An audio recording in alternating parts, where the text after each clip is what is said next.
விசாரணை முடித்து வந்திருக்கீங்க. காலையில இருந்து உங்களை சென்னையில இருந்து கொண்டு வந்திருக்காங்க சார். இப்ப எப்படி என்ன விசாரணை நடத்துறாங்க?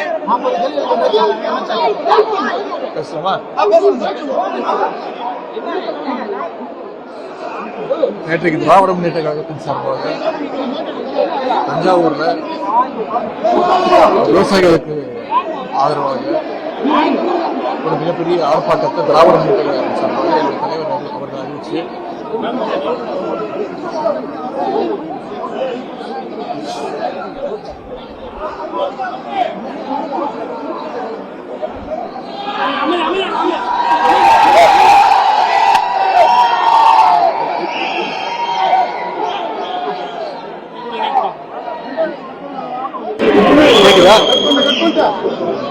கேக்குதா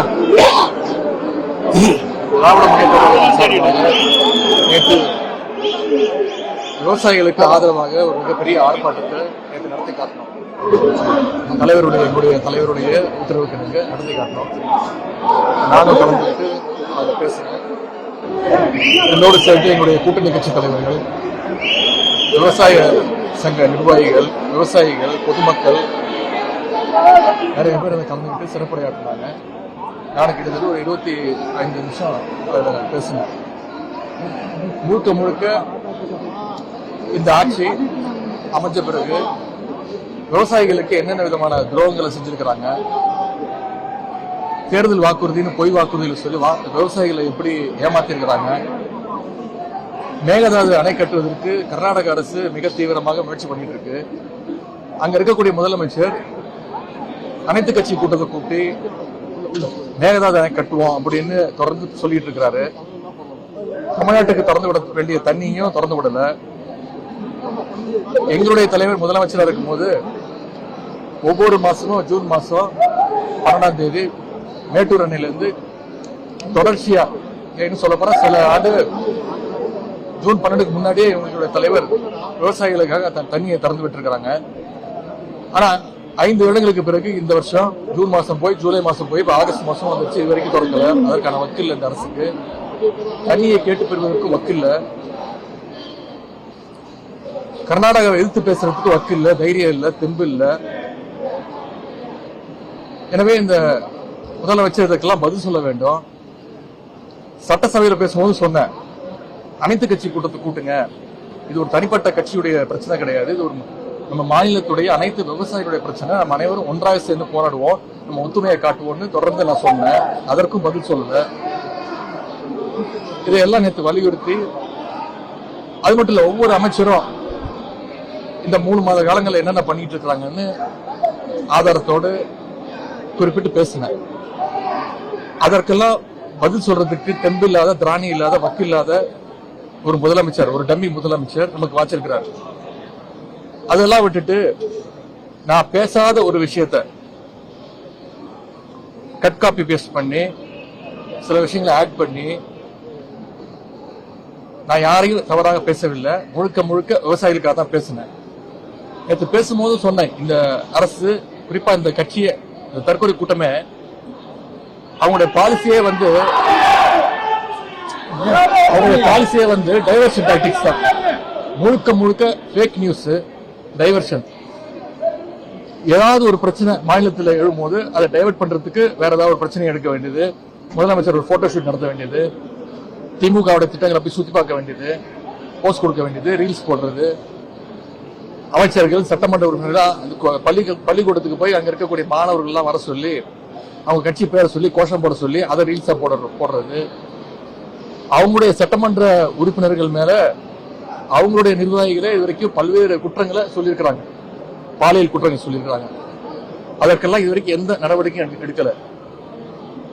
எல்லாத்துக்கும் ஒரு டைவர்ஷன் டாக்டிக்ஸ் யூஸ் பண்றாரு இந்த அரசு, இந்த முதலமைச்சர். அது மாதிரி இன்னைக்கு நேற்று நான் பேசின பிறகு அது விவசாயிகள் இடத்துல மிகப்பெரிய ஒரு வரவேற்பை பெற்ற பிறகு, விவசாயிகள் இடத்துல மிகப்பெரிய ஒரு எழுச்சி ஏற்பட்ட பிறகு அதை எப்படியாவது டைவர்ட் பண்ணணும்.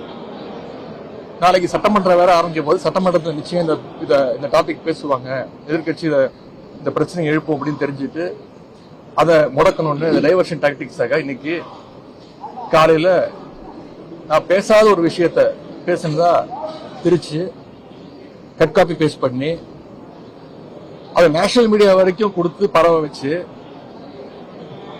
காலைல காவல்துறை வந்து என்னை கைது செய்ய போறேன்னு வந்தாங்க. கைது செய்ய போறதா சொன்னாங்க. நானும் சரி நான் முழு ஒத்துழைப்பு தரேன்னு சொல்லி அவனோட போனேன். கைது செய்யப்பட போது நான் பத்திரிகையாளரை கேட்கும்போது சொன்னேன், இதை எப்படி பாக்குறீங்க இந்த கைது அப்படின்னு. நான் சொன்னேன், ரொம்ப நகைச்சுவா பாக்குறேன், ஒரு காமெடியா பாக்குறேன். நான் பேசாத ஒரு விஷயத்த பேசினதா கதை விட்டு என்னை கைது செய்ய பாக்குறாங்க, என்ன முடக்க பாக்குறாங்க, என்ன மிரட்ட பாக்குறாங்க. இதுக்கெல்லாம் பயப்படக்கூடிய ஆள் நான் கிடையாது. நான் கலைஞர் பேரன், முத்துவேல் கருணாநிதி ஸ்டாலினுடைய பையன், திராவிட முன்னேற்ற கழகத்துடைய உடன்பிறப்புல ஒருத்தர். நான் இதுக்கெல்லாம் பயப்பட மாட்டோம், நான் பேச பண்றதுக்கு தயாரா இருக்கேன் அப்படின்னு சொன்னேன்.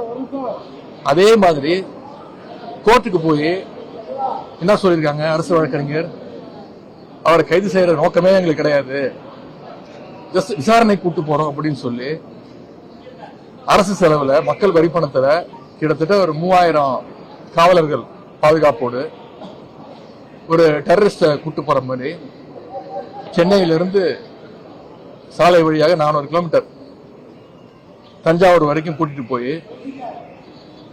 எங்களை முறையா பாத்துக்கல.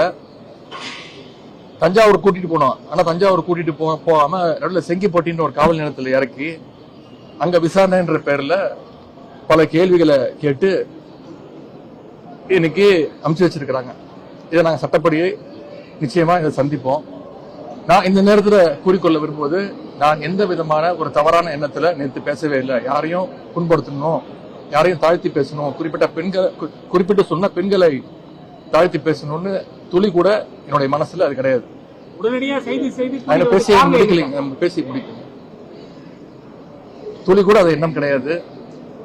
என்னுடைய பெற்றோர், என்னுடைய குடும்பம் என்னை அப்படி வளர்க்கல. என்னுடைய தாய் தந்தை என்னை அப்படி வளர்க்கல. எனக்கு திருமணமாகி ஒரு மனைவி இருக்கிறாங்க, அவங்க கூட தான் நான் வாழ்ந்துகிட்டு இருக்கிறேன். எனக்கு ஒரு பெண் குழந்தை இருக்கிறாங்க, எனக்கு ஒரு தங்கை இருக்கிறாங்க, எனக்கு என்று ஒரு குடும்பம் இருக்கின்றது.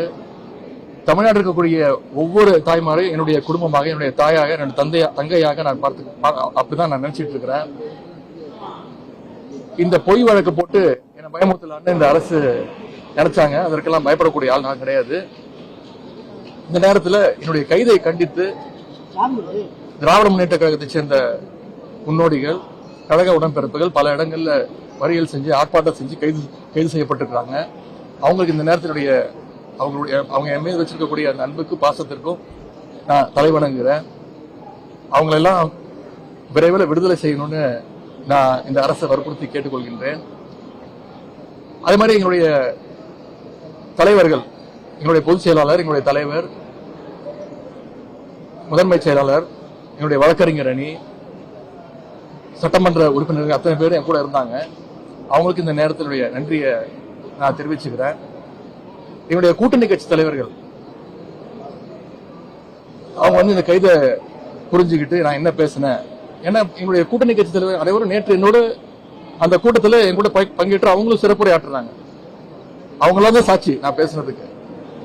அவங்களும் இந்த கைது முயற்சியை வன்மையா கண்டிச்சிருக்கிறாங்க. எனக்கு இருக்கக்கூடிய ஒரே வருத்தம், சில தலைவர்கள் நான் பேசினத முழுசா கேட்காமலோ பார்க்காமலோ ஆராயாமலோ நான் தவறா பேசிட்டேன் அப்படின்னு கண்டனம் தெரிவிச்சிருக்கிறாங்க. அது எனக்கு கொஞ்சம் வருத்தமா இருக்கு. நான் எந்த நேரத்தில் அந்த மாதிரி தவறான எண்ணத்துல நான் பேசவே இல்லை.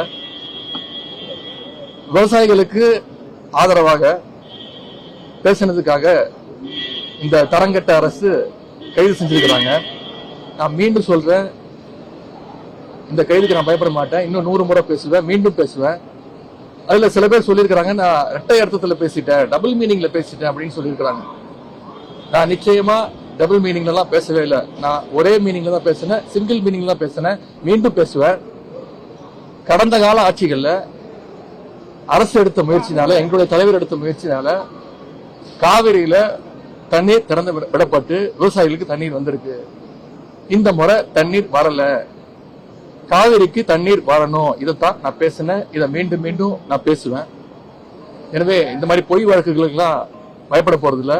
சட்ட ரீதியா சந்திக்க நான் தயாராக இருக்கின்றேன். 100 நாட்கள் இருக்கிற ஆட்சி எப்படி பாக்குறீங்க சார் நீங்க? ஏன்னா நான் ஒரு ஆட்சியாவே நான் பாக்கலங்க. இது வந்து ஒரு சர்க்கஸ் கூடார மாதிரி நான் பாக்குறேன். ஒரு காரணம் என்ன சார்? பயமுத்தணும், டைவர்ஷன் தான், வேற ஒண்ணும் கிடையாது. திமுக சட்டமன்ற உறுப்பினர்களை பார்த்தா அவங்க கைது செய்ய தோணும். அதிமுக சட்டமன்ற உறுப்பினர் பார்த்தா எப்படியாவது அவங்கள சோஃபா ஆரம்பிச்சு பர்ச்சேஸ் பண்ணணும்னு இந்த அரசு முயற்சிக்குது. 2.5 மாத காலத்துல பலரையும் திமுக சட்டமன்ற உறுப்பினர் இருக்கட்டும், இப்ப எதிர்க்கட்சி தலைவரையே கைது செய்யும் நடவடிக்கையில இந்த அரசு ஈடுபட்டிருக்கு. வரக்கூடிய காலங்களில் உங்களை எப்படி நீங்க அணுக போறீங்க, என்ன செய்ய போறீங்க? இந்த முதலமைச்சருக்கு திமுகவோட வரலாறு தெரியல, தமிழ்நாட்டுடைய வரலாறு தெரியல, தெரியாம இதெல்லாம் பண்ணிட்டு இருக்கிறாரு. மக்கள் இதெல்லாம் பார்த்துட்டு இருக்கிறாங்க.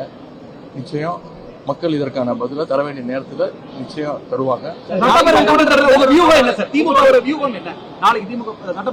முடிச்சுட்டு நாங்க சட்டமன்ற உறுப்பினர் அத்தனை பேரும், முக்கிய தலைவர்கள், மூத்த தலைவர்கள் அத்தனை பேரும் எங்களுடைய தலைவரை பார்க்க தலைவருடைய இல்லத்துக்கு செல்கிறோம். தலைவர் எங்களுக்கு தகுந்த அறிவுரையை கூறுவாங்க. நன்றி.